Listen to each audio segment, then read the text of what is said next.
What do you think is your greatest failure?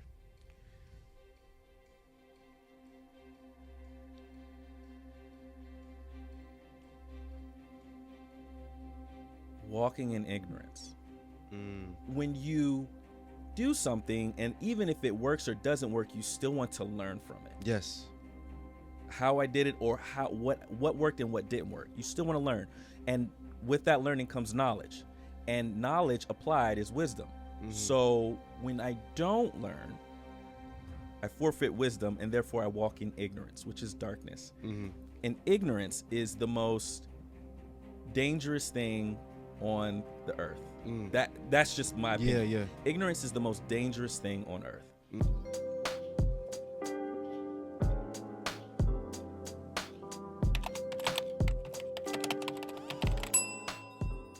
Welcome in, my boy, my brother, he's a GOAT. He's a GOAT in acting. He's a GOAT in film. He's a GOAT in ministry. He's a GOAT in being himself. He's a GOAT in being he's just an influence in the whole world. I believe. Wow. He's on me. All this right now is because of him. I saw a video he posted on the gram. Like, oh wait, let me lock in real quick, and then it happened. But welcome in, Elisha Lawson. Clap it up for the GOAT, man. How you feeling? I'm feeling great after that introduction. Thank you, bro. I appreciate you, man.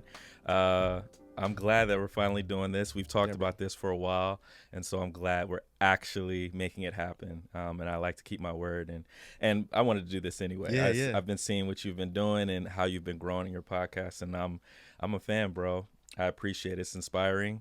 You're not trying, you're doing, is what I like to say. So congrats to you. But I'm feeling well, feeling good to be here with you. Yeah, bro. I think when was it? It had to be earlier this year. Was it last year? One of these two past like 7-8 months. You were doing a lot of like posting about like video quality and lighting. I'm like, yo, like I gotta lock in. I gotta get better, and I just applied what you did and what you said, and like wow, like it literally worked. Yeah, with like the key light, and then the fill light, and then the other. I was like, man, I gotta having things behind you different. I'm like, yo, I gotta apply this to my vibe, and since then it's been like amazing quality. I've grown even more. I've been more aware of certain things because of what I saw you doing. So thank you for just being vulnerable, showing your gift to the world through media and through things you do. And I've just been blessed to receive things and hear you and try to apply it to my own. Definitely. Like that same day, I'm like, let me buy this from Target. Let me just get a better feel. That same day I saw it, I'm like, I'm locking in. Like there's no way. Like that's I amazing, locked in, bro. and I try to apply it, and it's better than before. Thank God, it's definitely better. Took a little level up in my production quality and stuff. So thanks to me seeing you, I'm like, man, if you can do it, like why can I do it? You know what I'm saying? Like, why can I lock in and do better? So it's been a blessing for sure. Man, first of all, thank you. I appreciate you, bro, for saying that. And it's all about mindset. But I like that. Once again, first of all, I'm still learning. Yeah. I'm continuously a sponge. I'm continuously improving. So to hear you say that, thank you. Thank you. To hear you say that is like the way you looked at my stuff and asked me questions. I had someone that I looked at. I was like, man, I like that. And I like the fact that you was like, oh, I like this. Let me ask how it's done. Yeah. Right? That's the mindset. Like, hey, I want to lock in. I want to get better. So let me just go and ask the question. And by you doing that, you have a complete and awesome setup. And this is a testament to what you can do with your limitations. Limitations is not always a bad thing. It's not. It helps you to become creative and think outside the box and be like, okay, how can I work with what I have? And you did that. So kudos to you, bro. Yeah, I invested a lot of money on my credit card. Shout out to credit cards. Shout out to that. But yeah, I just knew that I could do it. I mean, I just feel like maybe it's how I grew up, but there are very few things I think I can't do. Why can't I do it? I have everything I need. I had the cameras, I had the space. Like, why can't I just add different little small things to increase my quality? Like, it's not like it's rocket science. And you made it very simple. I can do that. Bet. So, blessing, bro. How was your upbringing? I want to lock in on that real quick. Like you're Germany and you were traveling a lot. Like, what was that vibe?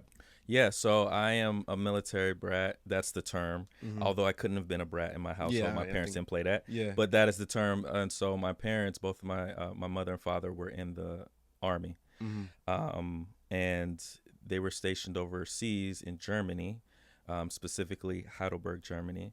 Sounds familiar, actually. Heidelberg. Yeah, Heidelberg it has a lot of history. Mm-hmm. It had a huge military base there, but beautiful downtown, great castles, just Yeah, great yeah. environment. And it's growing Mm-hmm. tremendously. But yeah, so I was born there, and not in Heidelberg, but in Heilbronn, Germany. I was born in, and I lived there for until I was 18 years old. Okay. Yeah, so I went to school on the military base. So I spent most of my time on the military base. My parents are pastors, Yeah, yeah. and they started a church there, and they're In still Germany. there in Germany. They're still in Germany right now. They're still there. They believe God called them there. Like military stuff still, or No, just... actually, they're both retired. Okay. My dad retired after 30 years. My mom retired, I think, somewhere around 20-something years. But then she started working for the government to keep us in school, to be able to get the privileges of going to school on the military base. Yeah, for because sure. they felt called there, that God called them there, and they have a great church there. And yeah, me and my two brothers pretty much were raised there. Wow. Yeah. Do you know? I speak German. I speak German. That is not good. Wow. Right now, Simon, who goes to our church, Yeah. he's helping me with that, and it's really bad. And a lot of people are like, "Well, you should be super fluent. You should be But great." no, that's not the case all the time. It's not the case. If you don't, and this will preach, but if you don't submerge yourself in the culture, you're only going to get out what you put in, or what you put yourself in. And that's common life principles. That's just like regular. It's just like, yo, like, you don't do anything for it. Like, wait, you're gonna get nothing back from it. So Most definitely. And most of my German friends, they all spoke English, and they were all like, "Hey, you speak English to us so we can learn." Yeah. But on the other flip side, I didn't necessarily like train in speaking constantly. Yeah. But listen, if we over in Germany, we ain't gonna get lost. If we get lost, we're okay. You're good with me. All right, If we need bet. to eat, you good with me. You need to go to the bathroom, you good with me. So- I help so- you out with that. Can you say like, hi, how are you? Yeah, hello. Wie geht's? Yeah. That's a simple street love where it's that. like, well, that's more so like, hey, what's up? Yeah. Like it's like the Ebonics version of, hey, what's up? How you doing? Okay. So yeah.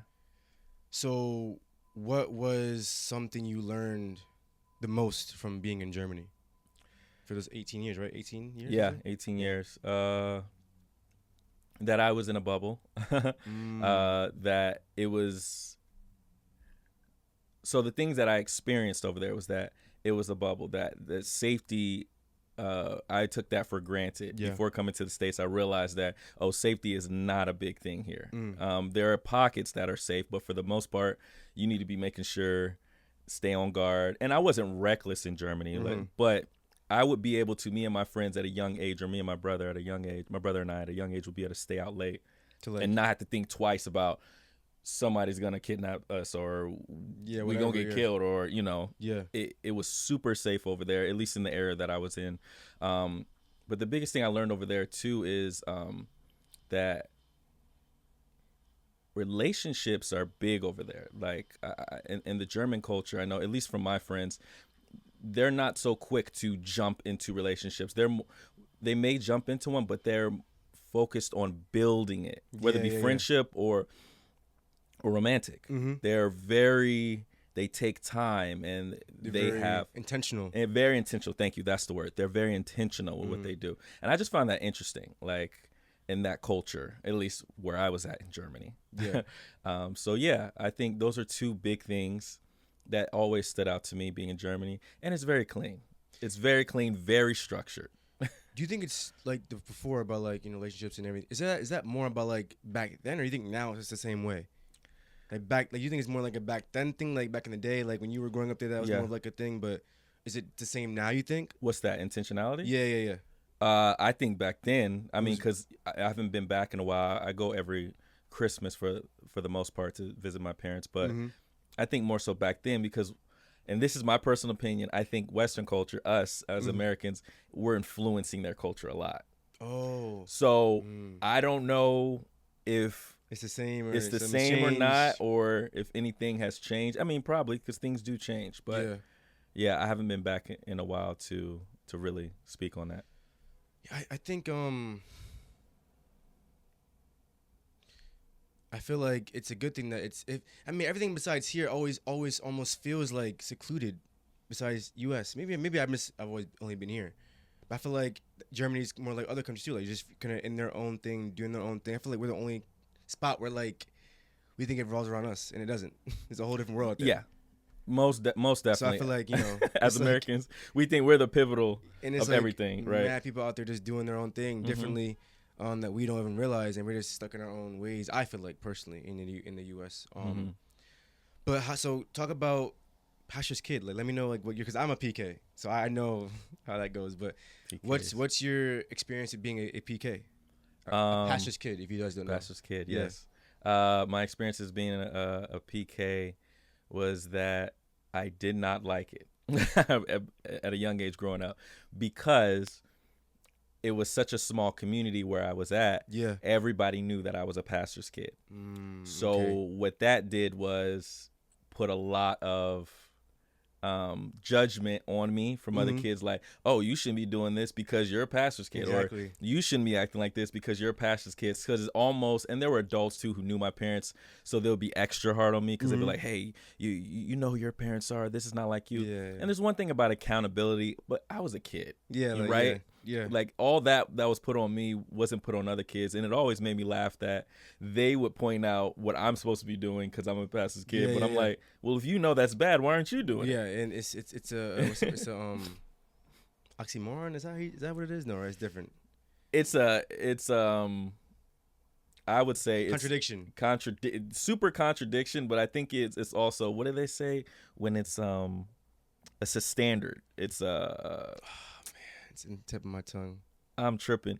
You know how it's the word where we put emphasis on women versus men, like, oh, women shouldn't wear these clothes. Double standard. I think it's a double standard. Yes, That's what yes, I'm. it Yeah, is. it's a double standard. Like, because if you know these are morally good things that I'm supposed to be doing, Exactly. I'm seeing that you're not doing it as well. So Mhm. you're just putting more emphasis on me because I'm a pastor's kid, Yeah. and I should know better. Well, you should know better as well. Yeah. I mean, But- I feel this. I mean, I feel the same way. I feel like there was this like a red dot, you know, on my head. Like, oh, like, look at that Micah. He's a pastor's kid and this and that. And why is he? Like, bro, it is definitely gets annoying. I think I'm happy that I grew into myself more separate from that mantra. That's good. Thank God. But yeah, it's not fun. What's one thing that you wish you could have been more like grateful for in that position almost? Oh man, because now that I'm adult, I'm very grateful for it. I mean, Exactly, I yeah. thank my parents all the time because they instilled a lot of biblical principles in me, which are good and they're beneficial. I think in that time, what I wish, man, it's such a great question. I wish I was more unashamed in that time. Yeah. feel In you on the that. sense of, there were times where friends would talk to me and they would go through things, and obviously I would be there for them as a friend. But I shied away from, because I didn't want to have that pastor's kid over my head. I shied away from the faith. And yeah, I'm young, but there were opportunities where I could have ministered the gospel, the good news to some of my friends. And I do that now. A lot of them that I went to school with, I do that now. But I do, that's one thing I look back, and it's one thing to say regret, but I try not to have any regrets. But I would have loved to be more unashamed of my faith at that time. Yeah, I think probably similar. I feel like I'm kind of there right now, though, in my life. That's the opposite. I feel like now I'm like, I don't want to even think about the word pastor. Like, I don't want to think, I don't like, back then I'm like, oh yeah, whatever. But now I'm like, yo, like, do I ever mention the word pastor in my presence? Like, Wow. Okay. it's like weird. I just, back then, maybe because I'm doing more stuff now in ministry. I'm like, yeah, nah, I'm good. I don't even want that attached to me. But it's probably a bad thing to say or not. But I think I'm kind of opposite now. Back then, I probably like was maybe more like, oh yes, I understand, it's helping me. But now I'm like, yeah, like, I don't want none of that. I just want to just be in the background, chill out, do not nothing, but do my thing, as you know, and not be even involved in that type of verbiage. But yeah. Well, I don't think that's crazy. I mean, because once again, I'm a pastor's kid like Yeah, you. yeah. I think there's something that needs to be taken into account, that we were born into this. Yeah, right? exactly, yeah. So we've been in this for our whole life. And one thing that can happen when you're in something for a long time is you can take things for granted, but you can get used to it. Yeah. I mean, I think both are mutually the same. One can affect the other, but you get used to it, right? So much so to the point where it's like, oh, I've been there, done that. I mean, it's a bad way to say it, but you can get to a point where you're like, yeah, I've been in ministry, I've done this. Where other people who just came to face are like, I'm on fire. I want to put my hands to the plow. I want to work in the ministry. Great. I've been in this though. Yeah. Because as pastor's kids, you're the first usher, you're the first greeter, you're the first drum player, everything. You opening the church, tearing it down while you in your diapers. Like you're the first singer, and you know you're a talented man, so you've done it all, and you even do it all right now as well.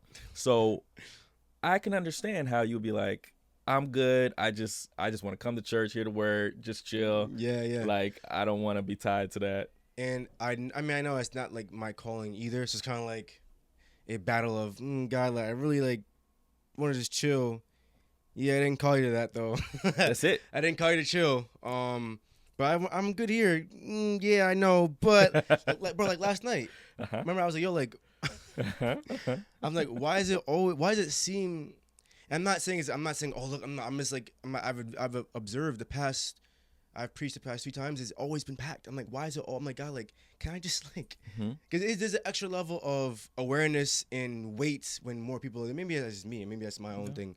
But man, it's like, why is it like, I'm like, yo, like, go home, like, go home, please, don't here. I'm over it, bro. But I don't want, I don't, you know, not say I don't want it, but I really don't want it. I'm like, I want it, but I want it on my terms, and that's not how God works.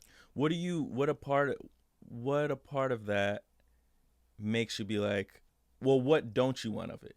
Because obviously you are a believer, you love Jesus, I want to influence, and I believe I'm doing that. That's what I want influence. I want to influence them, the teens, impact them, but I almost also don't want the work that comes with it because I know what it means. See what I'm saying? That's good. Like when I saw it forever, so I know like everyone, I want to be this. I'm like, all right, you sure you want to do? I know. Oh, like, you want that? Like me and B are in the same kind of like she's just like, yo, I want kids. That's it. I don't want because she saw it too. She's also yeah, that's right. She's past. So we're both like, I'm more of like receptive to like doing more. She's like I don't want to like just give me the kids background guy. I know, I get it. I get it. But I'm like, yo, like it's different. Again, it's different growing up, seeing the work and seeing all it takes. Like, oh. And now I'm doing it more. I'm like, okay, let me just, all right, this is not a lot, but I love it and I enjoy every minute of it. I do it, pick it every day of the week. I love it. But man, you're seeing the work it takes to do it, you know, everyone wants it. Some people want it, but I'm like, you don't understand. It takes a lot of work, a lot of accountability, a lot of awareness, a lot of things, a lot of meetings. I hate meetings. I don't like meetings. I don't like meetings. I'm not a meetings guy, bro. I do not like. It's good to know.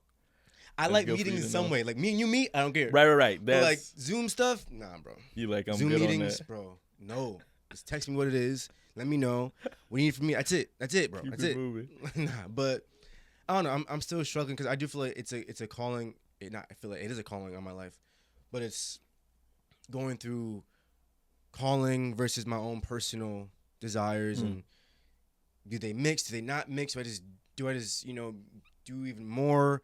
It's a weird dynamic, because again, I know what it means. I know what the work is, enough of to have an idea of it. You know what I'm saying? So it's tough, but I'm happy to be where I'm at though. It's all good. It's all good problems. It's all good problems. Oh yeah. You know what I'm saying? It's not like, oh my God. It's all. I mean, you asked me 2 years ago. I'm here right now. I'm doing this, and it's beyond blessing. But this blessings come with work and things. You gotta just be beyond. So right. I love it though. Acting in film. When did that start? Acting for me started in Germany when I was in middle school. I mean, listen, before that, I was already acting up in a sense of I would joke and tell stories.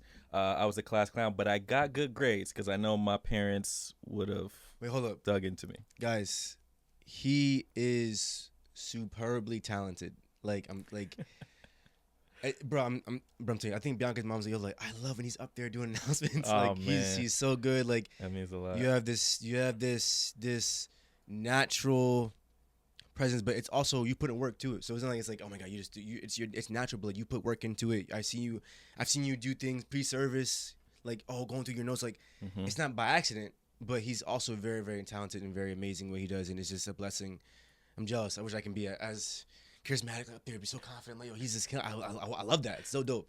Thank you, man. I appreciate that. First of all, thank you so much.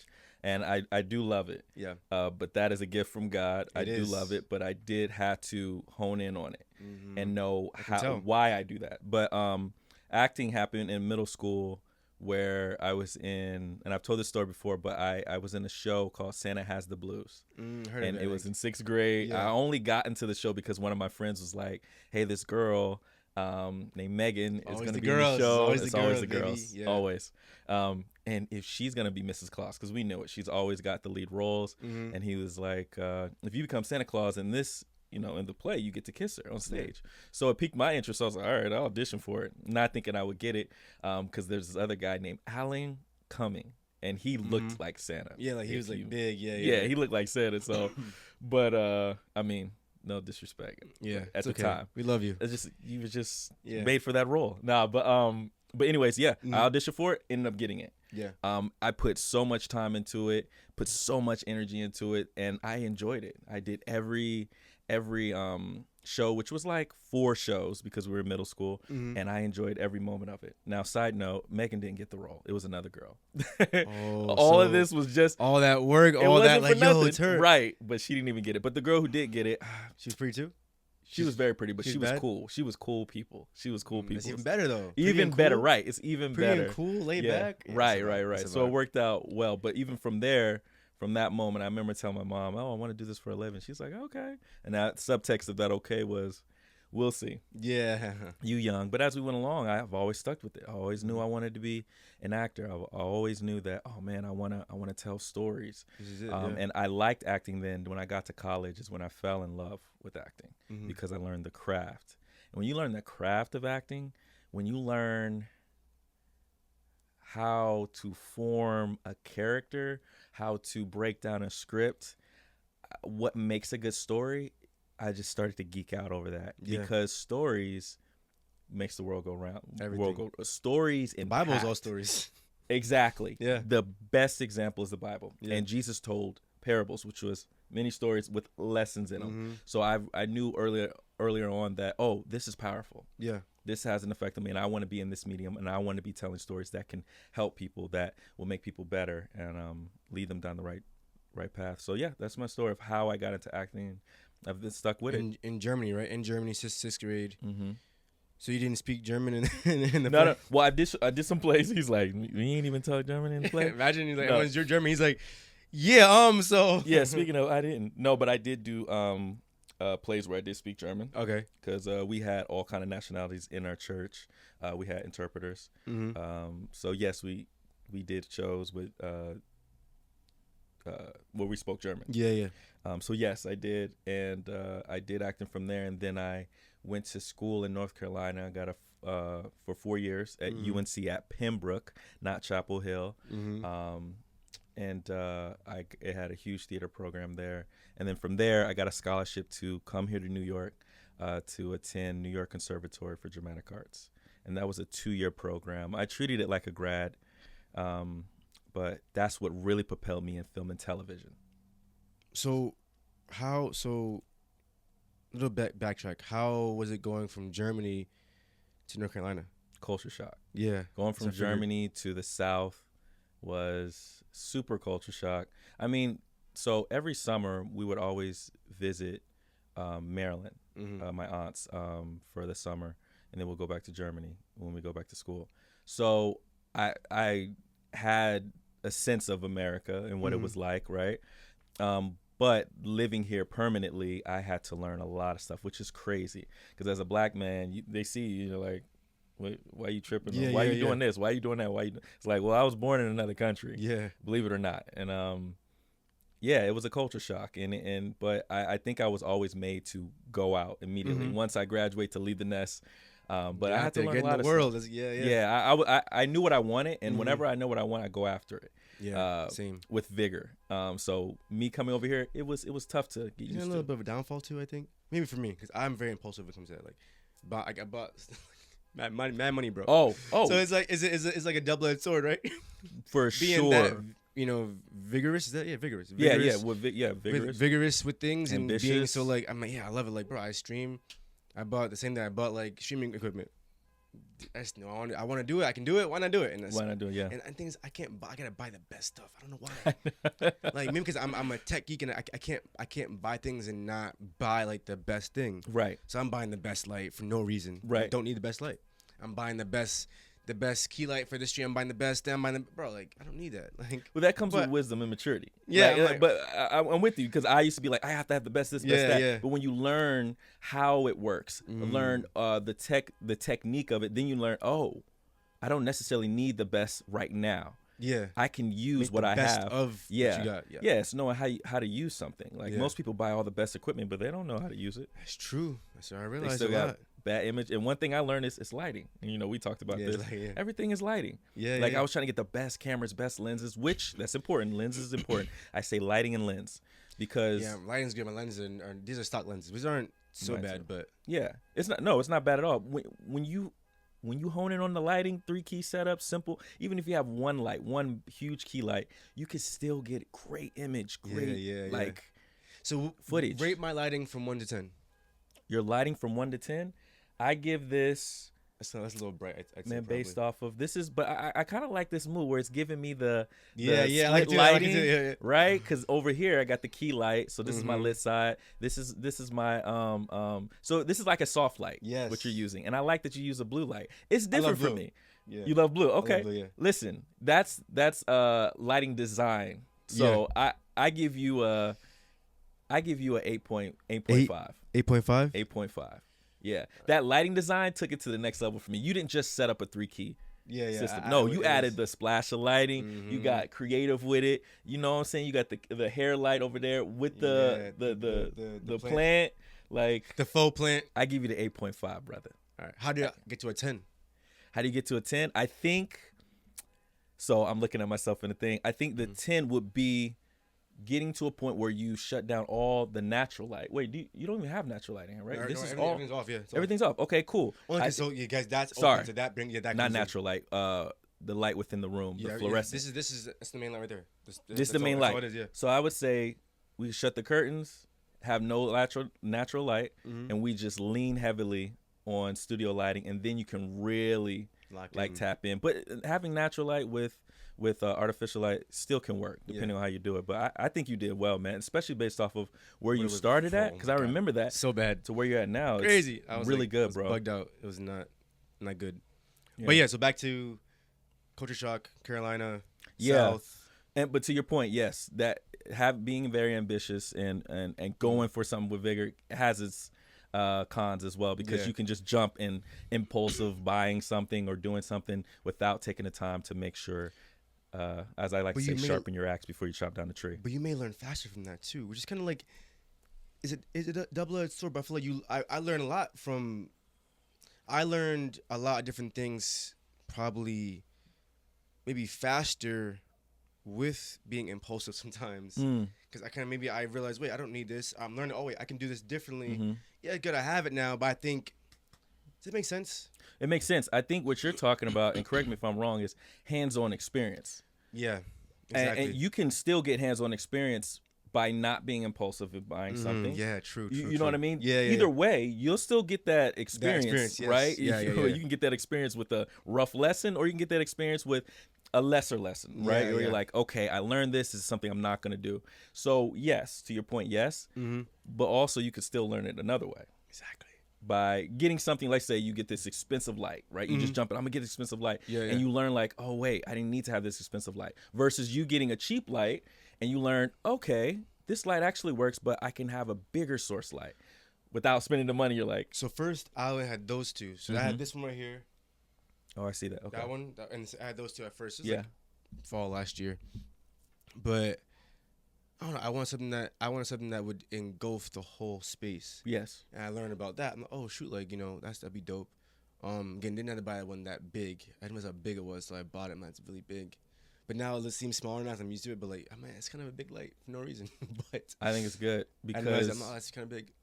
yeah, the bigger the source is, the more Spread out the light. I like Yeah. that you have this dome. Yeah, I had to get that. Yeah, I wanna Yeah, get that, because the one thing I Softer. learned, yeah, the soft light is where it's at because it wraps around the face. It makes the face look a lot better instead of harsher lighting, which that's what I had to learn. I had all these lights. I was buying all these lights, the LEDs, and I was just putting it on, pointing it at the Yeah, subject. yeah. And I'm like, it looks bad. And it's like, I know, you know why, Joker, because Yeah, you're like, Joker. Yeah. like throwing all that light on a person's face Yeah. that you could barely make out their face. And it's like, you want 3D lighting. You want the face to look three-dimensional. That's why you have the split lighting. You have the dark side, the light side. Do Rembrandt lighting, which, you know, Hollywood is known for. But yeah, you got it, bro. Like, and really, the more I learn about lighting, bro, the less lighting I use. The less, I know it sounds weird, but the more you start to learn about lighting, Yeah. the less lighting that you will actually need, because you do learn, at least I've learned, that you want to see the dimensions of a person's face. You want what they call the cinematic lighting, but it doesn't take a lot, depending on what you're shooting, right? Yeah, true. But if you have a two person, like you're filming two people, if you're creative, that's what it is. My creativity has gone up. Which means you don't need as much. I don't need as much. I want to be more creative, and that goes into lighting design. So, and I do more lighting design. So, my creativity goes up further than I need technically. And I go, okay, what can I do with this one light?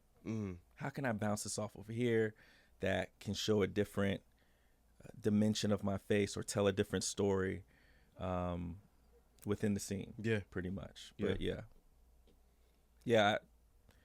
But bottom line is, first you need to learn 3 key lighting. Once you learn the rules, then you can learn how to break the rules. Yeah, that's good. Once you learn the rules, then you can break the rules. Yeah. That's a bar right there. Yeah, but first you got to know how it works. And when I say break the rules, meaning you can get creative. Don't go out here and be like, oh, okay, I know the law. Yeah. And now I can break the Do law. whatever, Find out how to finagle it. No, that's not what I'm saying. That's Different, morally different. wrong. I'm talking about creatively. Let's be clear.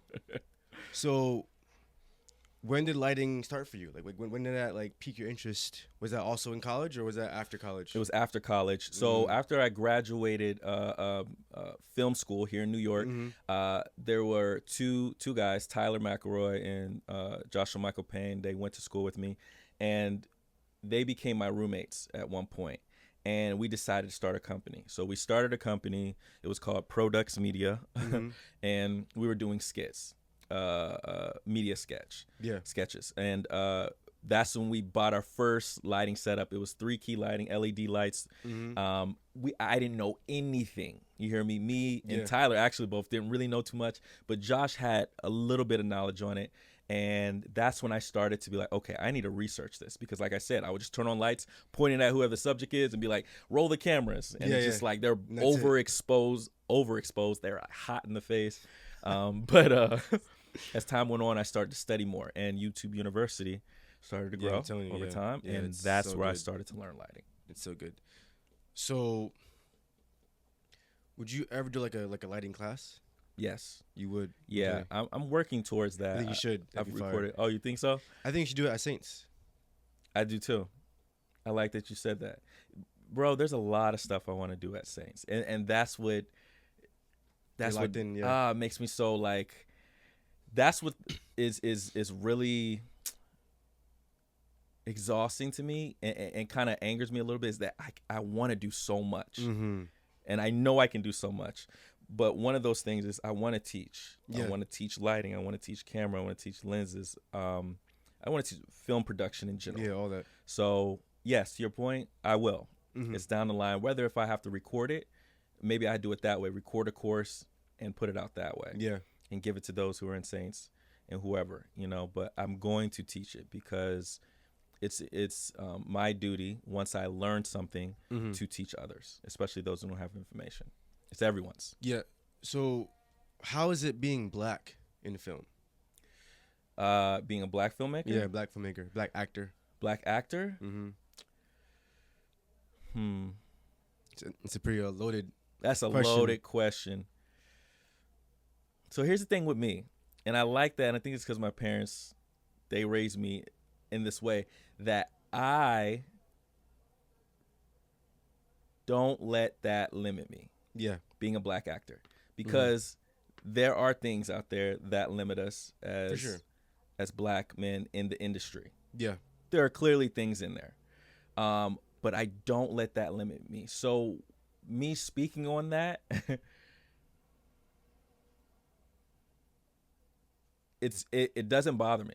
Mm-hmm. To me, there's no hindrance. There's no because in my mind, I'm like, I don't care who you are, you're gonna see that I can do this. Yeah, for sure.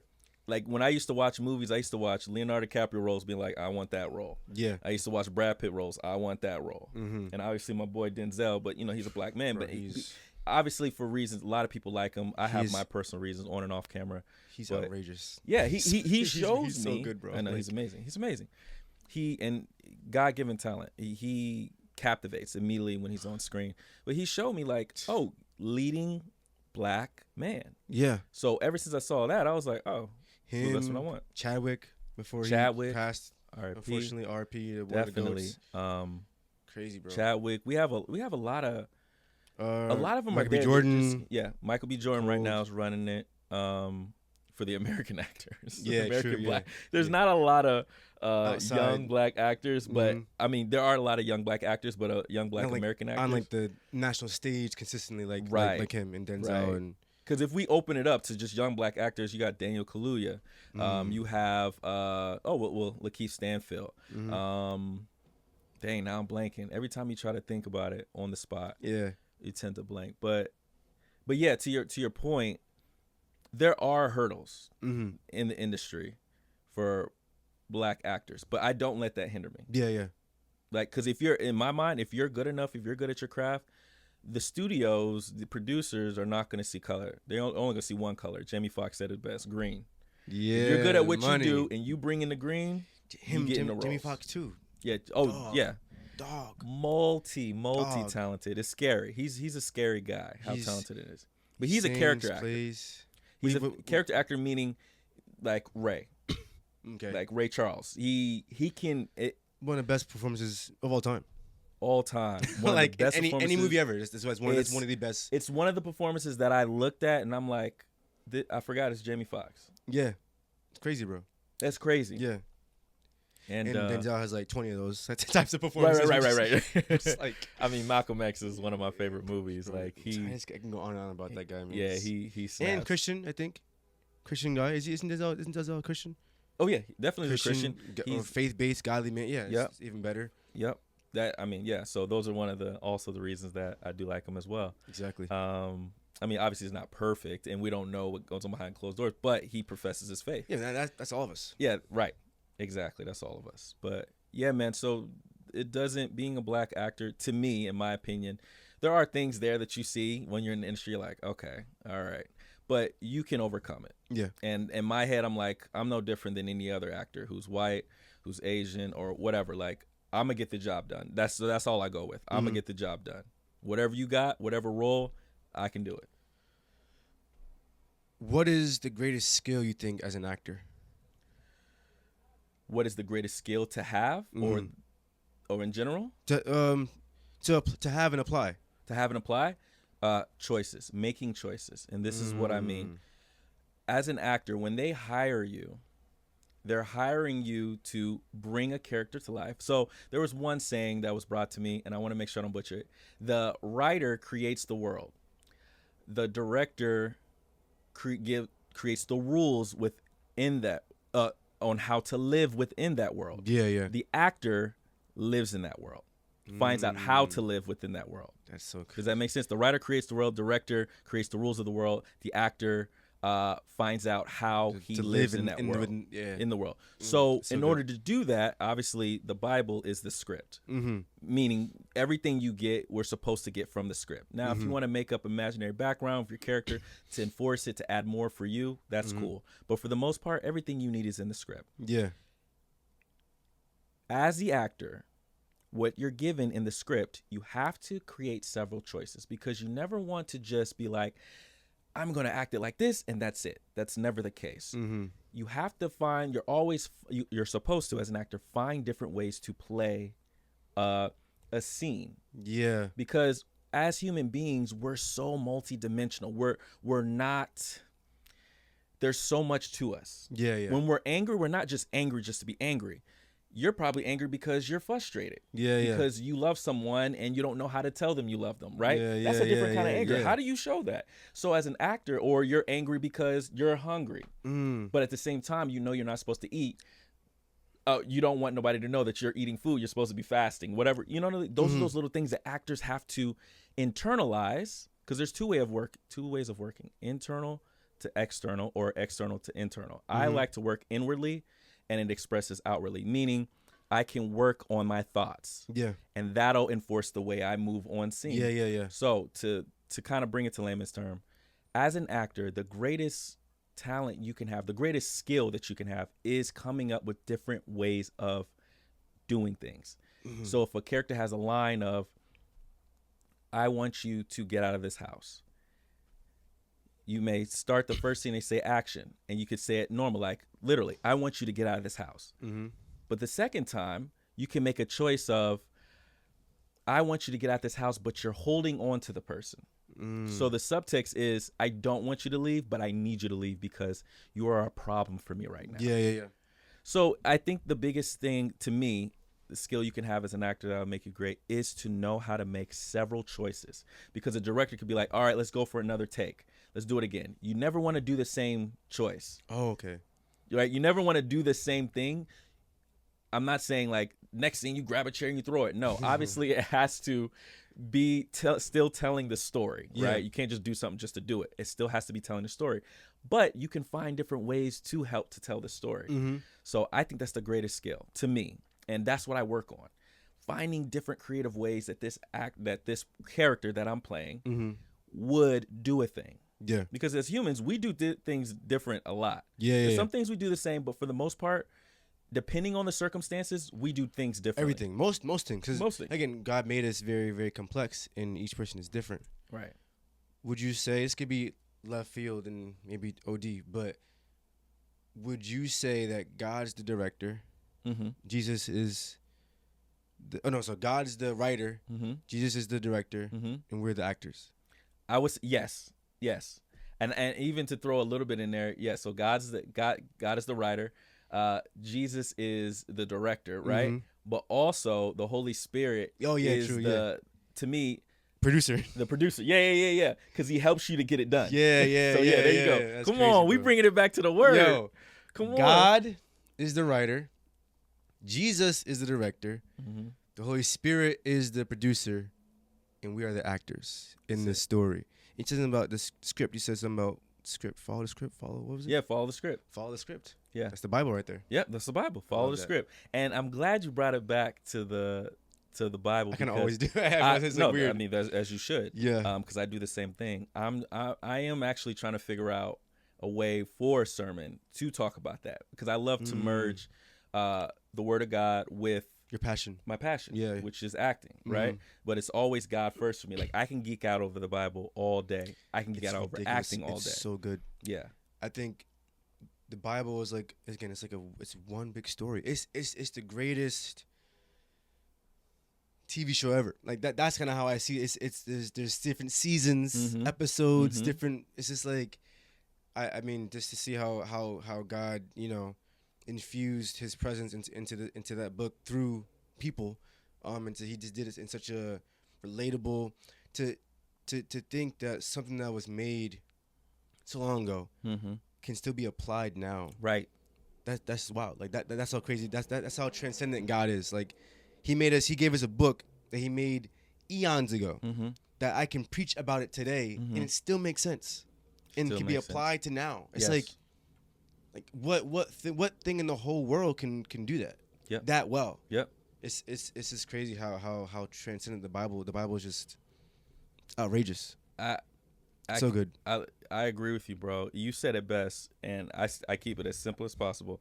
I love when people say the Bible stands for basic instructions before leaving Earth, right? Whether if you believe that or not, like if that's the acronym, Yeah. it literally is. It is. It is instructions. People are like, well, you can't look at the Bible as instruction manual. The Bible, that's why it's so amazing, because it says in the Bible, the word is alive and sharper than any two-edged sword. It's alive. Yeah. It is many things. It is actually a love story. of God trying to bring his people back in relationship with him through his son, Jesus Christ. Yeah. It is an instruction manual. It is how we are to live on this earth. Because if we see God as the manufacturer, like anyone on earth who creates a car, right? He gives you the instructions on how to operate that car. Because if you don't have it, you're going to destroy it I think it could operate this way or do that. And you're going to end up destroying it. He gives us the word so that we can know. And then he gives us the example, right? You have the instruction manual, and sometimes they have videos on how to do that, right? Jesus is that video. Yeah. We look at Jesus, we know, oh, this is how we're supposed to live. That's how you do it. That's how it's done. As human beings, right? And yes, he is the Son of God, right? Yeah. But he showed us how we are supposed to live because he came down in the form, in flesh, right? To handle the biggest deed, right? To bring us back in relationship with God, but also to show us how we are to live as human beings on earth. Yeah. And to interact with each other. I was gonna say, I think it was good too. Man, Holy Spirit, remind me. Oh, there you go. Imagine if we actually took the word at its word. Man. All the time. Woo. No, bro, like, imagine if we, actually took the word at its word every day. Like, if we, trusted it so much. Like, why? I think I asked, because we have a class for Misfit every Sunday now with them, some teens. I'm like, yo, the Red Sea, why can't we do the Red Sea now? Mm-hmm. They're like, I don't know. I mean, is it our faith? I'm like, I'd say it's I think it's us. It's not God. Yeah. I think one of what it is. I think back then when they did all these great things and raising of the dead and parting the Red Sea, all these amazing things that happened back then. I think it's a twofold thing of they had nothing to filter it besides what they knew. Now we're so far along. We have all these doubts, all these things that happen, all these theological things. So our filter is different from what they filtered. They were just, it was raw, cut, all they had was what they knew. And which wasn't a lot, which is why they were used so much. I think we know too much now. Yep. Which is why we don't really apply the word, I think, as much as they did back then. Yeah. Like the amount of faith they had back then is out. It's crazy. Yeah. Because they didn't have any reference besides what they were doing then. Right. They are the beginning of all earth. Right. So it's different, to experience something that's raw and uncut back then. Now we have all these different things and man, like imagine if we actually trusted God. And it seems cliche, trust God, but I don't think we really know what that means. It's because back then they were doing these crazy things. Yeah. Pure trust. Imagine if we just took the word for its word and really it says that I'm gonna just live like it says that. It's really crazy. I think we literally move mountains. I wholeheartedly agree with you, bro. And when you said that, take the word for its word, it's crazy because you hit me because lately I've been talking to friends who believe in God, who don't believe in God, which I enjoy both. Yeah, I love having these conversations. And the thing that keeps coming to me is man, I think if we just follow the word of God from a practical standpoint. So to answer your regular stuff, not even crazy. Start there. Not even the huge miraculous things, the regular stuff of, premarital sex. Let's just keep it, regardless of what you believe it or not. I have fallen, right? I have done stuff. Same. But every time I do that and I get into a situation, I'm like, man, if I just followed God's word, this person wouldn't be hurt right now, because I would have known, okay, this is the person I actually want to build a life with. I want to wait for her. Anything you wait for is a good thing. Right? You put more emphasis on it, intentionality, and you're going to want to cultivate that and keep that if you wait for it, right? I just look at stuff like that. I'm like, man, why did I do that? If I just followed the word, because I'm seeing now that I made the mistake, or now that I go through a situation, I'm like, man, why didn't I just follow the word? And the thing, to your point, is us versus them in the past is I think we're in the age of enlightenment or something, to the point where we have so much knowledge. We know too much. We know so much that we feel like we're God.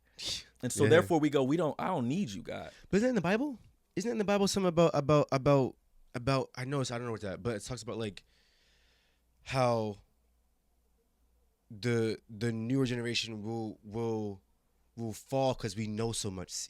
Maybe I'm bugging. It has to be somewhere in the It's Bible. definitely there. It's somewhere yes, we will be great and do great things, but our downfall will be that we just know so much and we don't rely on the one who does know everything. Yeah. So I think that's why, bro, I preached last night about God's way. Yep. Because I've been through things and I'm like, yo, like my mission to the teens, whatever I do, what I say is, yo, like, it's always around doing it God's way.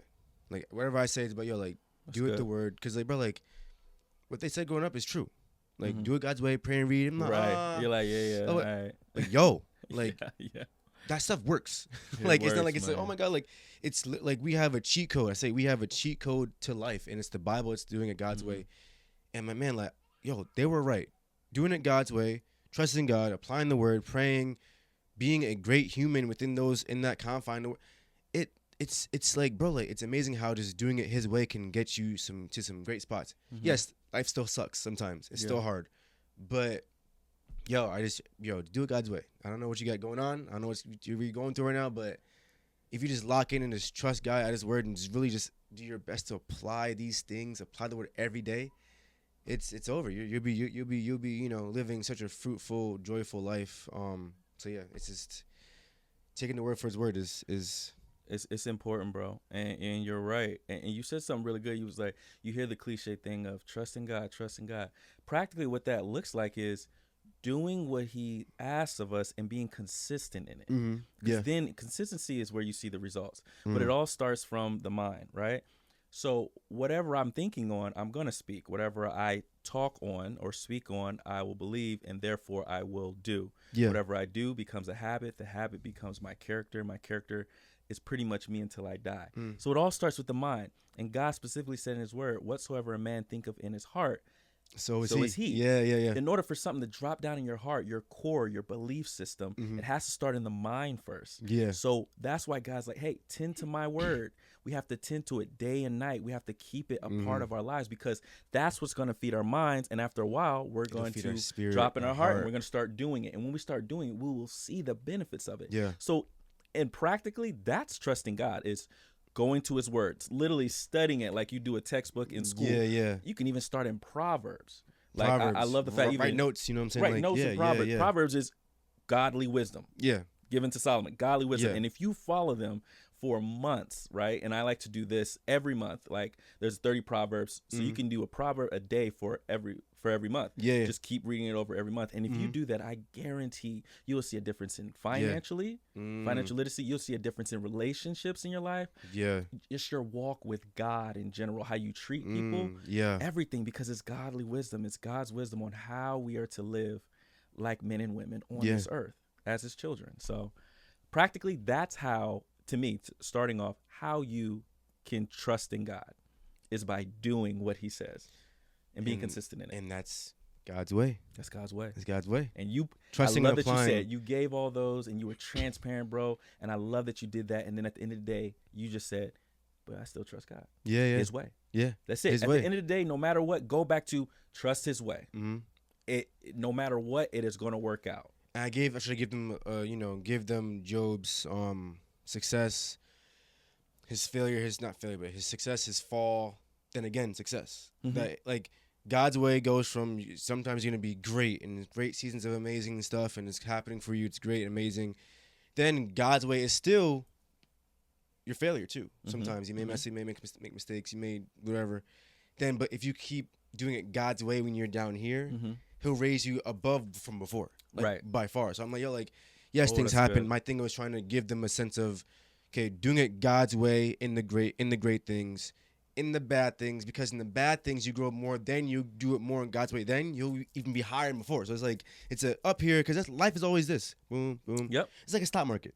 I'm in stocks. I love stocks. So like, life is always like, it's always, you invest this. So sometimes you're here.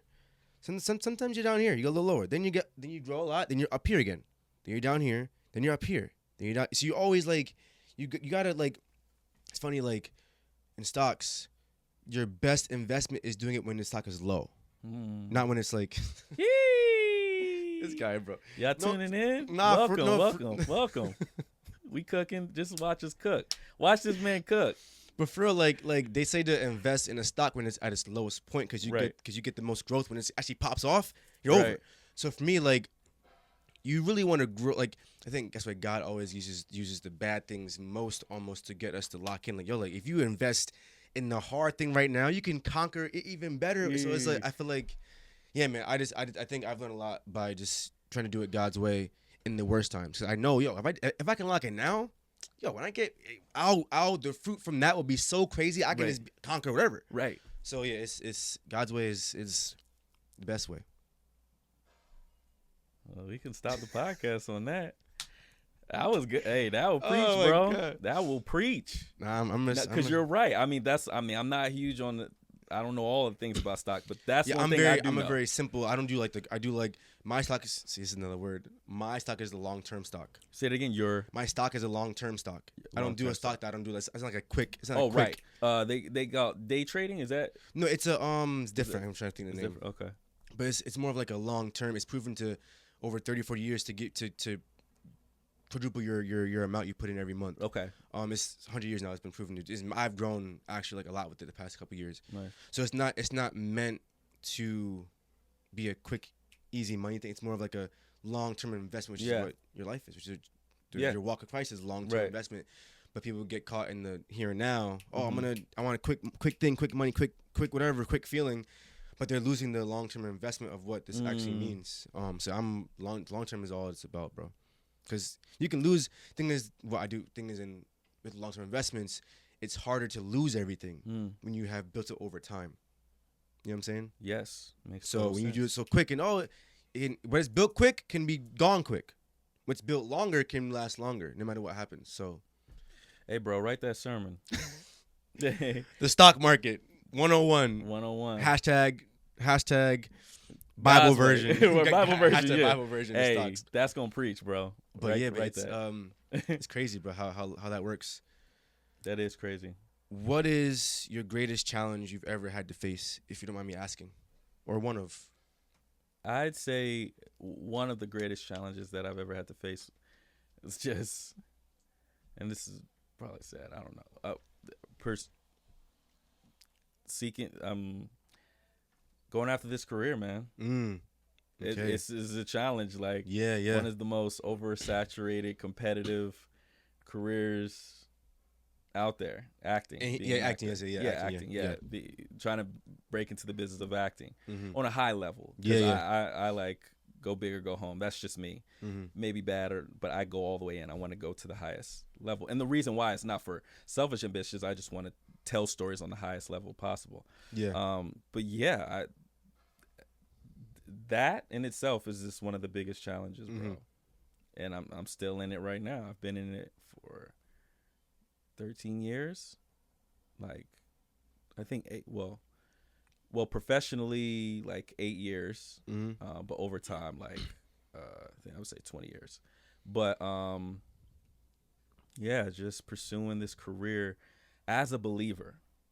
That's a whole different thing. Caveat. Yeah, because there are a lot of believers. I believe there are a lot of believers in the industry, whether they want to talk about it or not, which is cool. I'm not saying there's no bad thing, but I think as a believer, it's like walking with prudence, like the word says. Prudence is just how I see this: extreme caution. Like, okay, what am I doing as an actor? You know, what are things that I have peace about that I feel that God is giving me peace on doing? Yeah, or God's like, or I feel, because I pray a lot. I pray, and if I don't have peace about something, I see that as, okay, God, you may not want me to go in this direction. There's a difference between timidness, fear, and peace. I think like timidness is like, and fear is like saying like, I don't know if I can do this. I think the peace for me is can I do this? Is this beneficial? Okay. Because it says all things are permissible, but is it beneficial? Like the word of God says. Yeah. And that's true. Like, we're free creatures. God has given us free will. But does that mean we go and do any and everything? No. So within acting, I know stories are powerful. So I am conscious of, I don't just jump to anything. Like they teach you that in my acting school, or some acting schools that say do any and everything, right? And I get where they're coming from, but as a believer, I have to walk differently. I have to walk with prudence. Like, hey, is this beneficial? Exactly. Am I going to be happy with this when it comes out, for this to live on? because film lives on. Oh, forever. As we see, old films are still lasting today. Exactly. And I'm not always going to get it right. I just want to make sure I throw that out there. For sure. However, I at least am making sure that, hey, is this where you want me to be at, God? Hey, do I have peace in going in this direction, doing this project, dealing with this subject matter, or what have you? So that's the challenging part, bro. Acting alone, breaking the industry is already challenging. But to be a believer, I think it adds a whole nother level of challenge. Yeah. But with God, and I say this all the time, bro, I don't know how people can do this without God. That's just I need God in this industry. I'd be crazy, and I'd go crazy. In life, in general. Yeah, but be over. Just in this industry, bro, there's so much to deal with. There's so much, because there's no right way or one way to get there, to break into it. It's just so much that is unstable. Your livelihood, working several jobs, which God has blessed me. If I told you stories of how I got certain jobs, how I was blessed with finances, how I got into different rooms for big projects, most people will be like, oh, you're lucky. I don't believe in luck. And they might be like, oh, you're a super Christian. No, I just believe in God doing it because I'm intentional. Yeah. I literally write out everything that I want, how I want it. Yeah. And God brings it to pass, but in his way. Yeah. So therefore, I don't see that as luck. I feel like luck is just, it's preparation. They say preparation meets opportunity, right? But my preparation is literally writing out, praying daily on what I want to see come to pass. And when it does come to pass in the way it does, I go, nah, luck, I ain't giving you props for that. I'm giving God props for that. That's all God. Yeah. So I'd say that's one of the biggest challenges for me that I'm still in. Yeah. But I'm here for it. Being a faith-based actor basically. Yeah. What do you think is your greatest failure?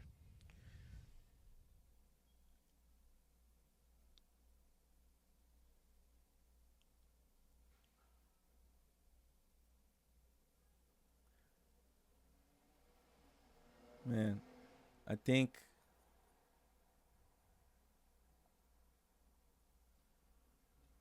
walking in ignorance. And I know that's vague. I don't have a specific one, but for sure. I think that culminates a lot of most of the things that I failed in.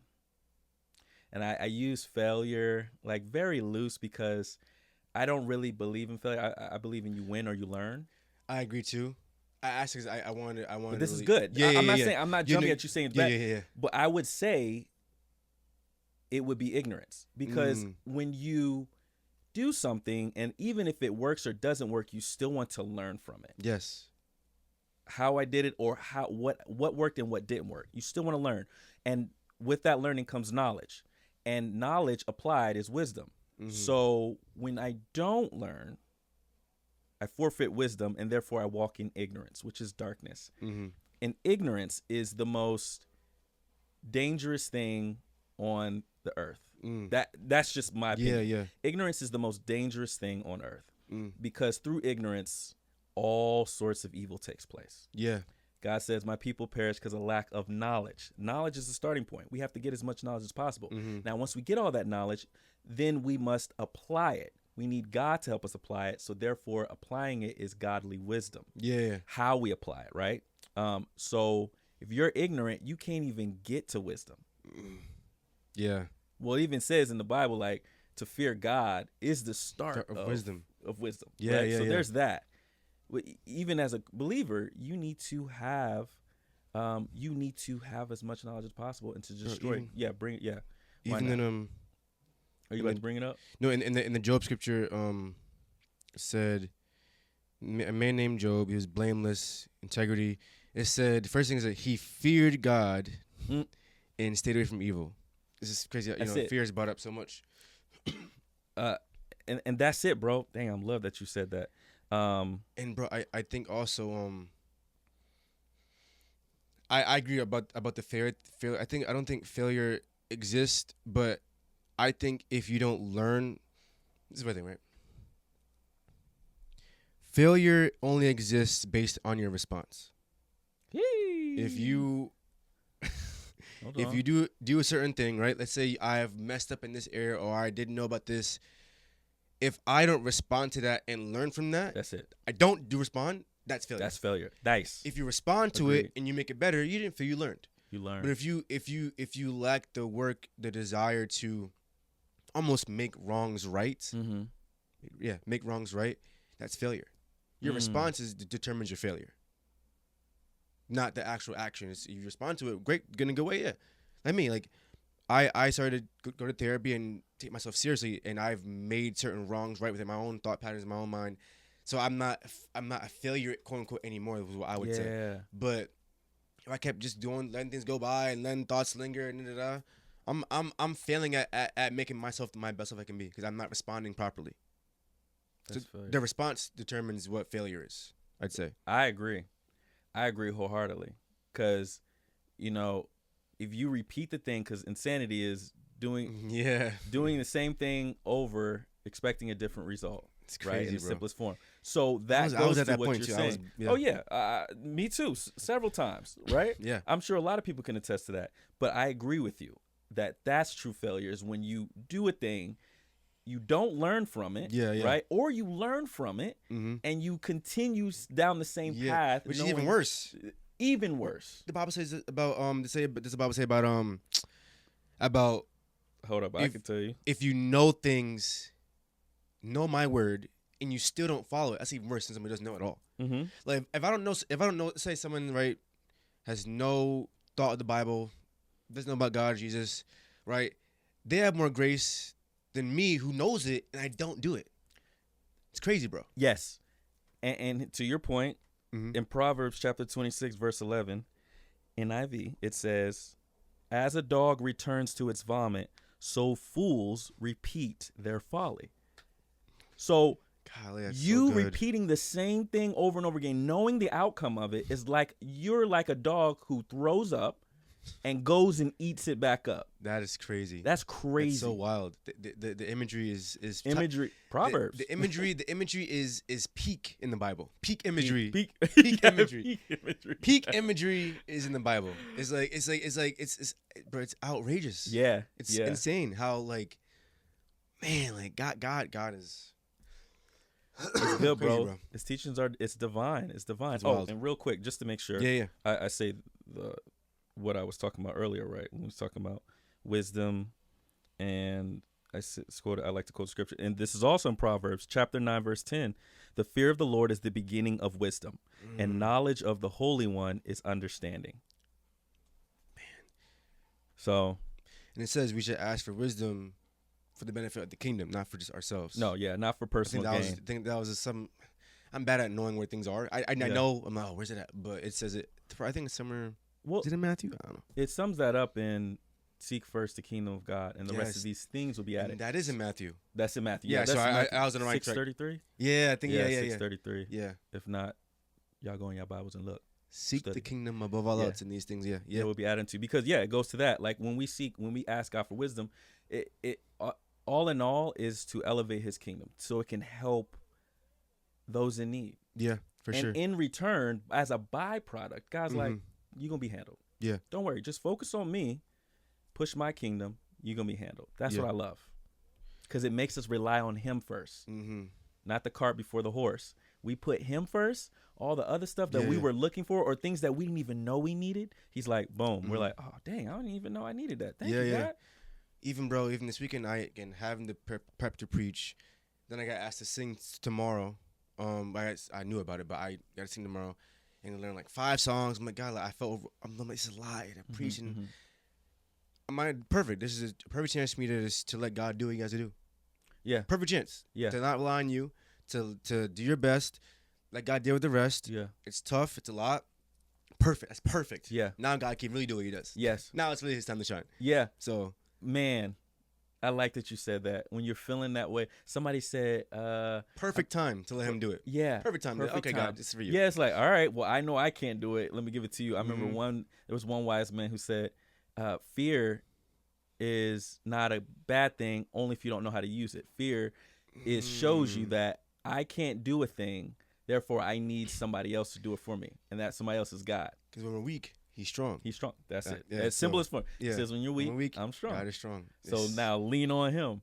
Yeah. But at the same time, too, as a creative, you're a creative because you sing, you do drums, you're a speaker. I'd say constantly hone in on those gifts. Mhm. So when things like this come up, and here's the thing too, situations like this that you put, I'm glad you said it. You had to preach, right? Mhm. Which you did an awesome job. Appreciate and now on Sunday, tomorrow, you got to sing. Yeah. These are going to build your Yeah. character, but build you as an artist. Endurance too. Endurance. Yeah. I can't tell you It says how it in much. James about endurance. It does. James Yeah. is a dope It's fire. book, bro. It's tough. I slept on that. Like, James is a fire. Short, but Mhm. it is a power-packed No, book. it's a fire book. Genesis. My favorite book. Really? That's my Son. favorite book. Oh my Because I love origin. son. Stories- It's ridiculous. I love to know how things are the way they are. Genesis starts us off. We know who our protagonist is. We know who our antagonist is. Yeah. In other words, we know who the good person is, who the bad Yeah, person bro. is. We know the characteristics of the good person, characteristics of the bad person. We know what we were put here for, who created everything, what we're supposed to do, how we work. Genesis is everything. Yeah, some crazy stories like you got Abraham. Mm-hmm. We got Noah first. Just the flooding Noah's of the first. earth. Noah's first. Yeah. Just the flooding Oh yes. of the whole world. And why? Noah, Abraham. Nephilim? We can't get into that. Do you know about Nephilim? Sounds familiar. I probably forgot a little bit. Yeah, there's a lot on Nephilim. Bro, but Noah, Abraham, Isaac. Abraham almost killing Isaac, right? Yep. I'm bugging. Yeah, that's what it was. Or was No, it yeah. Isaac Abraham- and Jacob. Isaac and Jacob. Yeah, I'm bugging. But no, you're good. No, it was no. Why am I blanking? No, it was Abraham almost killing Isaac. Yeah. Well, you know, God wanted to see if he was Yeah. 'cause That. Abraham and Sarah. Then we got not Barnabas. No, Sodom and Gomorrah. Mm-hmm. God, that was tough. Yeah, Tough book. I mean, tough story. yeah. You got Joseph. Joseph, that's one That of my is- favorite. Yo, That's one. story's outrageous. one The of my movies. favorite. The movie Story of Joseph. DreamWorks did it. Oh yeah, DreamWorks. Yeah, That it wasn't like movie's the so King tough. of Egypt though. They're all tough. They though. are, They're they all are. like the soundtrack. Yeah, the sound. Yeah, What was one of the in Let's see. Joseph the King of Egypt, the Prince of yeah, Egypt. the Joseph song that I love. Oh my goodness. You know better than I have heard this. Yo, that song is so tough, bro. But yeah, it's true. The Genesis is a goated book. Dang, bro, you gonna make me go back and watch the Prince of Egypt and Joseph. Yo, I thought about it last week about watching. What is it that again. called? What is the title? Joseph, King of Dreams. King of Dreams. 'Cause he It's a had dope the title. dreams, yeah. Dang, you gonna make me go back because So, I'm telling you, those movies are tough, bro. Listen, Prince of Egypt album soundtrack, bruh. All of it, bro. Underrated. All of it, Still bro. one of the best Bro. movie soundtracks I've heard It's so in a good, long bro. time. It's so good. I love it. Yeah, Genesis, bro. Genesis is that book. Bro, It has everything in. bro. We can make tons of, and that's what I want to do. Mm. Make tons of blockbuster movies. Over, like, bro. Several, Noah's Ark. bruh. I mean, they made one. They Which did. was a good attempt. Yeah, Like Russell Crowe was the, Animated. Oh, was it actual? Yeah, oh, it was I- an actual one. Which I the graphics were good, but I mean, it wasn't biblically accurate. And people might argue, well, it's Hollywood. We need to tell a certain story, so we have to do certain things. I still think everything we need is in there. Yeah, we yeah. can do a more closer interpretation. But I did like it. I did like it visually, and also obviously Russell Crowe's a great actor. Mhm. What's one moment that changed your life?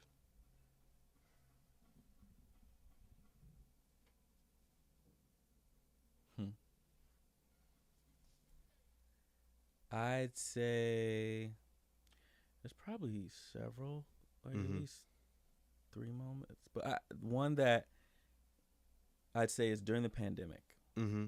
and this actually goes to your point of your stock example. Mm-hmm. I think it was Benjamin Franklin that said, "Never let a crisis go to waste." Probably wasn't. But anyways, when that took place, it caused everybody to sit down, to sit still, to stay inside. I'm gonna let this go by. Because we're gonna have some good little music behind me, which Yeah. would be good. Yeah, I'd say that the one more that changed my life was the pandemic, which was a major worldwide Crazy. catastrophic moment, which was weird to think about that happen. But it caused me to sit down, and in that moment, I said to myself, "I'm not going to allow this time. We didn't know how long it was going to be, to go to waste, no matter what. Because now I have time to myself. I don't have to go to work. I had to sign up for unemployment, so Mhm. okay." In that moment, I prayed, asked God what I was going to do because everything was shut down, including Hollywood.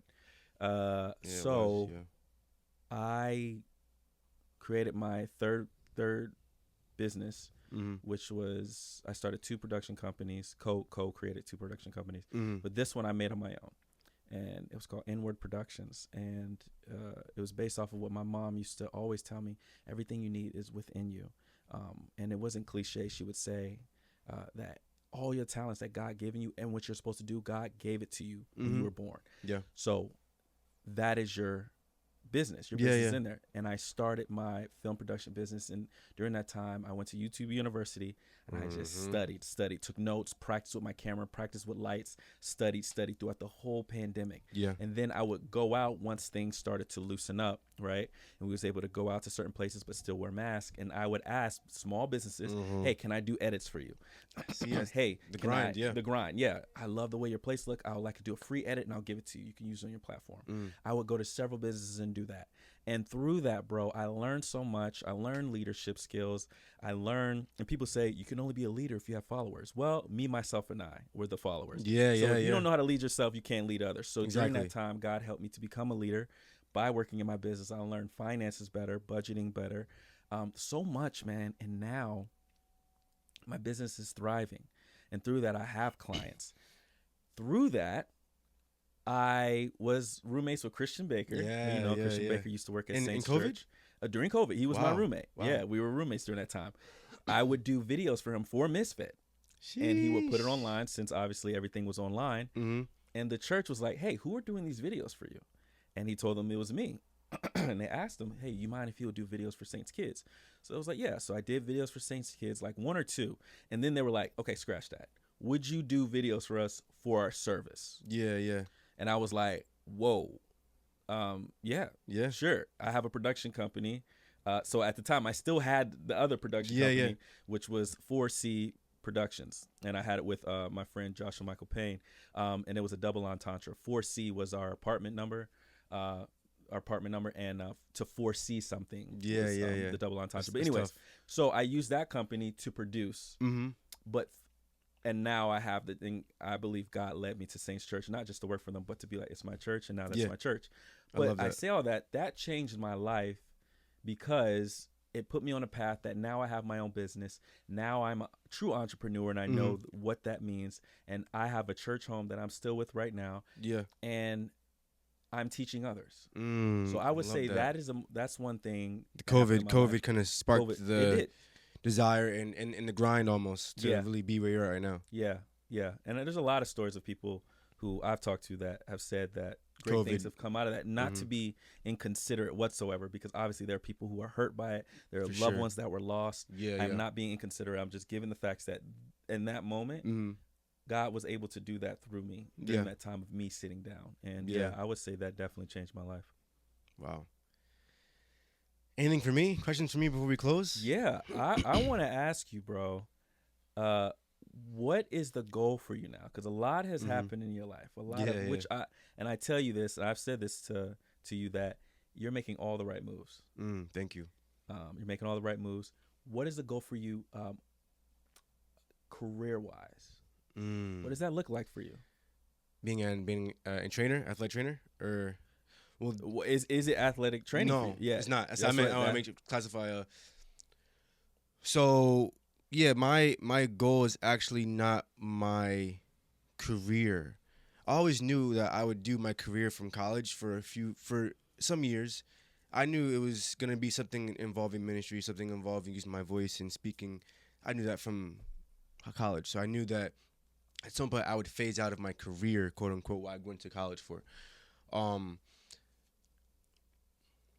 I'm still figuring it out. Okay.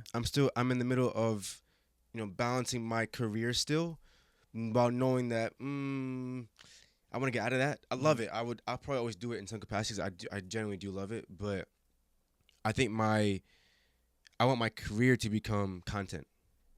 Honestly, I want to do content. I want to do this full time. Hopefully one day, do content within ministry. I want to do that.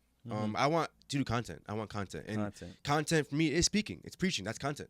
That's content for my spirit. That's content for my soul. That's content for teens, for saints, like I want to my life to be surrounded around doing content, and it doesn't always mean media per se, but like our life's content. Yeah. Yes. So I think I want my journey, my life, to be a source of content and do that in different avenues via podcast, via gaming, via preaching, via singing. Like I want content. Yeah. That's all I want to do. I love that. Does that make sense? Oh, it makes total. Yeah, Yeah, it makes total sense because you're doing it. Yeah, You're doing it right now, and this is just gonna. I mean, you're going to be doing it at Saints Church. Too, yeah. That's gonna be it's ridiculous. just gonna branch out. Yeah, and I love this for you. I think this is definitely your realm, and not to say that this is your only realm. Yeah. But I love that this, for a fact, like, this is what I want to live in. And I want to ask you, you're a huge anime head. I am huge anime head. And I love that too about you. And I know you know way more than me. No, it depends. No, you definitely do. I can already say that. I fell off, but I love anime, but I fell off a while back. But I'm getting back on, and you inspired me to get back on too. Is there been a point in your life where you wanted to do anything in that field? Like, did you ever want to be an artist? Did you ever want to write anime? Did you ever want to be a voiceover? Probably not, but in a separate life, I always say separate life, I live in Japan. You live in Japan? Yeah. Separate life, different realm, different, in a different manga, Different manga. In a different manga, I live in Japan, and I would love to be, again, doing content in some way, in animation, or in anime, or in some sort of just being in the rooms, being some sort of voice, giving some sort of direction, giving some sort of input. That's all. I don't scream the voice. I don't really care. I just want to just somehow be involved in the making of things in anime. That'd be dope. I'm excited for you, bro, because the possibilities are endless. I love it. Because I can see you, bro. Have you been to Japan yet? I haven't. I want to go. The money's low. It's low. It really isn't that bad. Maybe I'll go with Bianca one day. She probably won't want to go, but I'll drag her with me there. You drag her for a few days. When she gets there, she'll be like, because I can see y'all both, like the pics there, the content that you do there. Yeah, and bro, I would love to see that. I just want to tell you that I would love to see Micah in Japan. That content, whatever that looks like, whatever that is, it could be many things. Your podcast about your trip there, just you there, blogging. Yeah, that'd be fire. Yeah, and then also the Micah who does podcasts about anime stuff. Yeah, so I am. That's why the stream comes in now. Yes. So now I'm doing twice a week. I do 2 guests a month. That's the goal. Yeah, two guests a month, and then like streaming every week, gaming. I'm doing reaction videos now too. 2 other podcasts. So I did the Carl Lentz podcast. I directed that a little bit, posted it. That was a fun one. I plan on doing anime content, like watching an anime thing, watching gaming things, and reacting to it. Yeah, I'm stepping out. I think at first it was only the podcast. It was only this, and only Christianity. Now the pod is rooted in that still, but now I'm having guests who cook, who do acting, who do things where it may not always be surrounded around the Bible per se, but I think God said to me in January that everything. Yeah. Yes, it was rooted in this, and we're gonna still talk about this and about God. Yes, that's the root, but you can do so many different things with this to invite other people from outside things into it, feel comfortable. So then when they see you talk about God, they're like, "Oh, I know Micah. He's from a pure place. Oh, who's God? Like, who's this God? Who's Jesus? Right. So I think using my platform as a space to be real, to be creative, but to remember that it's everything. Yeah. Rooted in Christ, for sure. Still have the Christ content, 100%. But I think God's given me a lot of passions, probably to a fault, probably. I feel like, because that's why I do gaming. It's just so many things. I feel you, bro. But yeah, I mean, I think I'm gonna lock in on that a lot more. Gaming for sure, anime stuff. I love it. You've been doing gaming streaming, right? Yeah, it's been a year. About a year. Okay. On and off for a year. What do you mostly do? Do you play sports games mostly, or? Mostly sports. I mean, my main games are 2K, Call of Duty, and Rocket League. Okay. My main 3. I streamed Mario Kart back then too a little bit. That was fun. Online's a different animal. They're crazy online, but they're so good.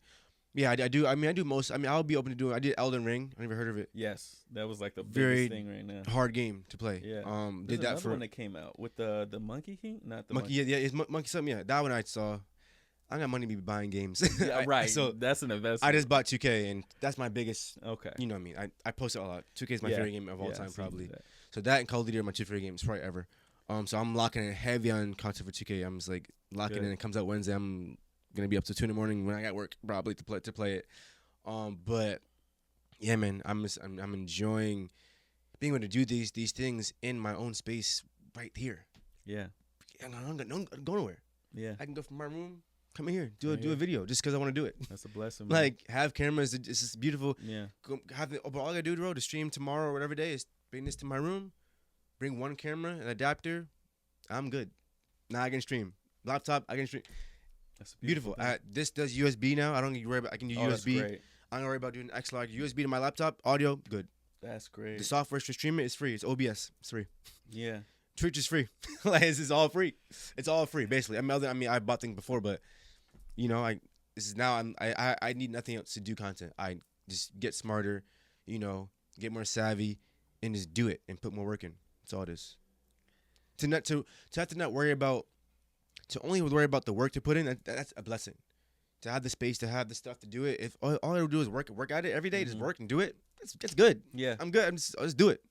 No other stuff I got to worry about behind. I'm good. Everything's covered. Just got to put the work in every day. It's a beautiful spot to be in. Because then it's all up to me. There's no It's all excuse. on There's you. no, I don't have this to do. I have everything I need. Yep. Now, what am I going to do with it? Yep. It's all that matters. Bro, I love that. I love that for you. And I love that you recognize that, Yeah. what you have. I want to ask you, because you asked me, what do you feel is your greatest failure? My greatest failure. Not taking my mental health seriously earlier is a failure, I think, for me. Ooh, that's a good one. For sure. Because and you don't really know a lot when you're younger. And, you know, I definitely let certain past hurts and past things I've been through fester in my mind. I didn't know it. Like you say, you're healing. Healing is really based off next opportunity. Oh yeah, I'm healed. Okay, until you gotta do it with someone else. Yeah. Like Bianca, we were great. Our first few months, it was good, but I definitely let some things from the past seep into our relationship, and it wasn't good. And we had a moment where it was close to almost ending. I mean, honestly, the first 6 months of us dating, because she was new to it, I was new to it, and I just didn't know how to really handle when someone like her is such a pure, intentional person. It sheds light on how much you're not, and how much you haven't grown, and how much you haven't grown from, and how much you haven't healed from. So she was my mirror. Now, I haven't grown past the past failure, the past hurt. I haven't grown past the anxiety that I experienced 2 years ago with someone else that it's not even you. Because you're so truthful, you're so intentional. I can't handle my own past. I gotta handle me now. Okay, all right. So that not seeing that soon enough was, I think, is my. No, thank God it worked out. I'm not saying it's a bad thing, but it grew us both a lot. But I mean, you know, it was. I'm in therapy, but it's not for anything bad. I'm not like I'm crazy, but you know, I wanted to be more accountable to myself and to my patterns and to my thoughts that I had to really take up root from them from past hurts. So I think not realizing that I had to be accountable to myself more earlier I think it's a failure. Because yeah. So I would have been way further along. But again, I learned from it. Yeah. I'm applying it. So that's the whole thing. Bro, that's powerful, man. I'm happy for you, bro. Yeah. One of the benefits of a healthy relationship. Yeah. Could show you the areas. I have a story for you. I haven't told anyone a story besides probably Bianca or my parents. So after our 6-month anniversary, we were I think month like 7, I think. I was still deep rooted in my anxiety, deep rooted in just overthinking myself, her, with no reason, just my own deep rooted stuff. We had a little argument as I'm going to a trip for my old job for sports. I was with the team for baseball, and we had an argument before I left. I'm like, okay, I knew it was. I'm bugging out. It was my fault, my own anxiety, my own inner things. I was in a hotel room by myself. I had my own room when I was traveling. Hotel room by myself. I'm like, and I was sitting at one of the beds and just sitting in God's presence, just like, and God said, if you don't get this together, it's over. Felt it loud and clear. This is it, bro. This is your last chance. With I guess for last chance with her is it.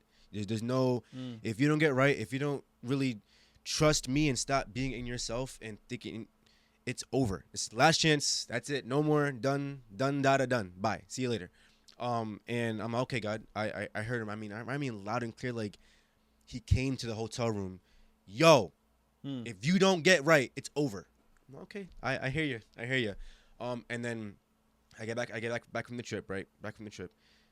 Misfit, right? So we were, no one knows before. So we got back that Friday. I got back. We were at Misfit. Prior to Misfit, we were both crying in the car about what we're gonna do. Her going through her school because she was in school at that point. Stress of that. Me giving stress to her, kind of. Her not knowing how to really deal with it, and me realizing my failure again. Okay, God, I look at me again. I failed again. I'm the problem. This and that. So we kind of wipe our tears, go inside. Oh, hey, what's up, everybody? No one knows. But what happened is that I get inside, right? Maria, Mama Maria, everyone knows Maria. Yeah. She's like, Pa, how you doing, Pa? I'm like, I'm good, Ma. How are you? I'm not good. I'm good, Ma. She's like, no, Pa, you're not good. I'm like, no, I'm good, Pa. I'm not, Ma. Come here, give a hug. She's like, Pa, no, you're not. And she knows nothing about it. She does no reference to anything. She's like, come here. We go to the side somewhere in the space. She's like, Pa, do you want to lose her? Wow. I was like, wow. What? She's like, Pa, you're a great man. She's a great woman. Like, you don't want to lose her, right? I'm like, how? I'm like thinking, like, how does she know? We like, it was so God. Like, it's God. How does someone who's know nothing about what happened talks to me like, no, like, you want to lose? And I start crying, bawling out, crying. No one probably saw it. Bawling out, crying, and I had it before pre Misfit service. Bronca sees me crying. She's like, I love you. I'm with you, and it worked out. But it's funny how, that was a moment in life where I'm like, wow, like, I mean, God speaks, and to have someone who doesn't know anything about what happened, like, you're not good. You're not good. So and then from then I went to therapy and just want to be more accountable, be the best man I could be, and from then on it's been a great journey, and I'm as healthy and healed as I have been. But yeah, it's crazy, bro. Therapy? A year, bro. It's been beautiful. Christian therapist that I found. Yeah. Amazing. It's been so good. She's like, I'm so proud of you. Like, she's like, I think I met with her recently again. I think we meet every month. But yeah, she's like, I'm so proud of you. Like, you've applied principles and things. I'm as blessed that God gave me the passion and the desire and the work, because it's a lot of work. Yeah. A lot of work, I think I preached that Misfit one time. Don't worry, just work. Because don't worry, just work. Don't worry, just work. I've been through a lot of worries and anxiety, bro. Like, if you put the work in every day and really apply the word, that's what I'm saying. If you really apply the word, nothing we can't do. So that was my, failure / success / redemption arc, I guess, story. But yeah, bro, I appreciate you sharing that. That's powerful. Yeah, it's crazy, bro. I know that hit you like a ton of bricks. Bro. You want to lose her? You probably was like, what? Yeah. Excuse me. Yeah. Come again? Yeah. Wow. Crazy. Mama saw it in me. She saw it. Like, you're not good. You did something about it though. Yeah. That's big though. That's important, bro.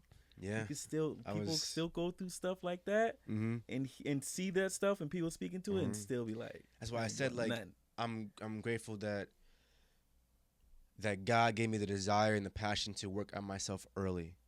I'm 26. Yeah. 25 at the time.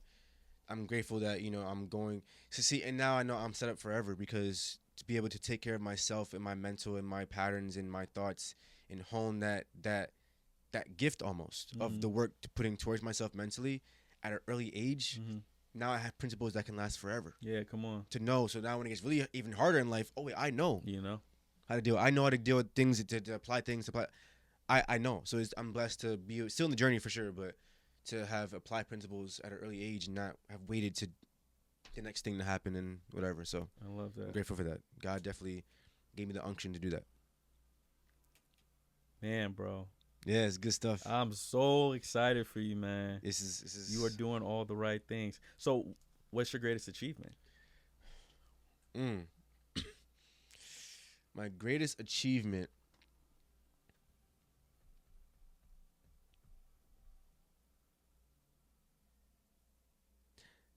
Funny, it's the same thing. My greatest failure became my greatest achievement. Yay! My greatest failure was not taking myself seriously, but now taking myself seriously, my mental was my greatest achievement by far. Like, it's just not even close. not even close. Not preaching, not whatever, not, it's because that set me up for where I'm at now. Yeah. So like I wouldn't be with Bianca right now if it wasn't because of taking myself seriously and getting myself right, my mind right. So I say the same thing. It's funny how, my greatest success came from my greatest failure. So it's the same, they met in the middle, so that's it. Greatest success is taking myself seriously mentally, getting right, locking in with the word even more than I was, and taking it for what it was. And I can use this every day.